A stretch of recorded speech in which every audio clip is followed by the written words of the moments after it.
আজ 5ই September doctor Sarvepalli রাধাকৃষ্ণনের জন্মবার্ষিকী। এই দিনটিকে প্রতি বছর শিক্ষক দিবস হিসেবে উদযাপন করা হয়ে থাকে। গোটা দেশ জুড়ে এবছর 64তম শিক্ষক দিবস পালিত হচ্ছে শুক্রবার। এদিন ত্রিপুরা সরকারের বিদ্যালয় শিক্ষা দপ্তরের উদ্যোগে রাজ্যভিত্তিক মূল অনুষ্ঠানটি অনুষ্ঠিত হয় আগরতলার রবীন্দ্র শতবার্ষিকী ভবনে। প্রধান অতিথি হিসেবে উপস্থিত ছিলেন রাজ্যের মুখ্যমন্ত্রী প্রফেসর ডক্টর মানিক সাহা। এছাড়াও উপস্থিত ছিলেন দপ্তরের অধিকর্তা এন.সি. শর্মা, শিক্ষা দপ্তরের বিশেষ সচিব রাভাল হেমেন্দ্র কুমার, এসসিআরটির অধিকর্তা এল ডার্লং সহ অন্যান্যরা। এছাড়াও বিভিন্ন স্কুল কলেজের শিক্ষক শিক্ষিকা সহ ছাত্রছাত্রীরা উপস্থিত ছিলেন।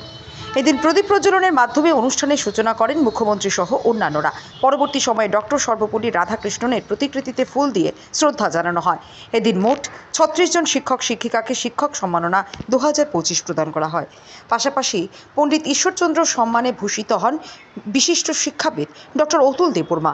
মহারানী তুলসীবতী সম্মানে ভূষিত হন প্রধান শিক্ষিকা প্রণতি দেববর্মা এবং ডক্টর শ্যামাপ্রসাদ মুখার্জি সম্মানে ভূষিত হন সমীর চক্রবর্তী। এদিন 64তম শিক্ষক দিবস উপলক্ষে শিক্ষা সমাচার নামক একটি পুস্তকের আবরণ উন্মোচন করেন মুখ্যমন্ত্রী সহ অন্যান্য বিশিষ্টজনেরা। এবং আজকে আমরা দেখছি এখানে আপনারাও সবাই এই যে ন্যাশনাল এডুকেশন পলিসি, সেখানে আজকে ইউনিভার্সিটিতে হোক, স্কুলেই হোক, কলেজে হোক, সব জায়গায় একটা আমার মনে হয় নতুন একটা যাত্রা আমাদের শুরু হয়েছে।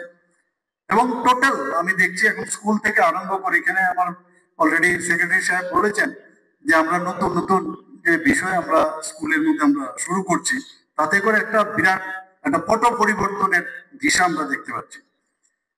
এবং আমাদের ত্রিপুরা সরকারও কিন্তু আমরা চেষ্টা করছি যে যেভাবে হোক যা যা নতুন নতুন যে বিষয়গুলো আছে, ভালো টিচার, আগের সরকার আমরা দেখতাম কিভাবে টিচার নিয়োগ করতো সেগুলো আমাদের সবাই জানা, কিন্তু আমরা বারবার বলছি টেটের মাধ্যমে, টিআরবিটির মাধ্যমে, টিপিএসসির মাধ্যমে, সেখানে মাধ্যমে বেস্ট টিচার যারা আছেন তাদেরকে আমরা তাদেরকে নিয়োগপত্র দিচ্ছি এবং সেইভাবে কিন্তু আগামী দিন ভালো স্টুডেন্ট হওয়ার সুবিধা আছে।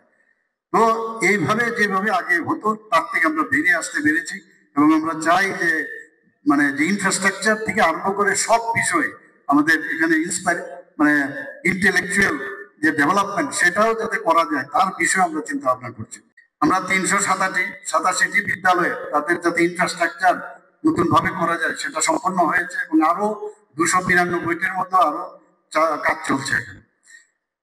আগামী অর্থ বছরে প্রায় 1052টি বিদ্যালয় সেখানে যাতে ইনফ্রাস্ট্রাকচার ডেভেলপ করা যায় তারও ব্যবস্থা আমরা করছি। বহু স্কুলে আমরা যখন যাই এক এক সময় অবাক হই যে বহু স্কুলে যখন যাই বাউন্ডারি নেই, বহু স্কুলের যে জরাজীর্ণ অবস্থা, প্রচন্ড দুঃখ হয় যে এত বছর ধরে কি করলোটা কি। তো এইগুলো আস্তে আস্তে করে আমরা ঠিক করেছি যে মেজর যে সংস্কার করা যায়, নতুন নতুন যে স্কুল বিল্ডিং সে করা যায়।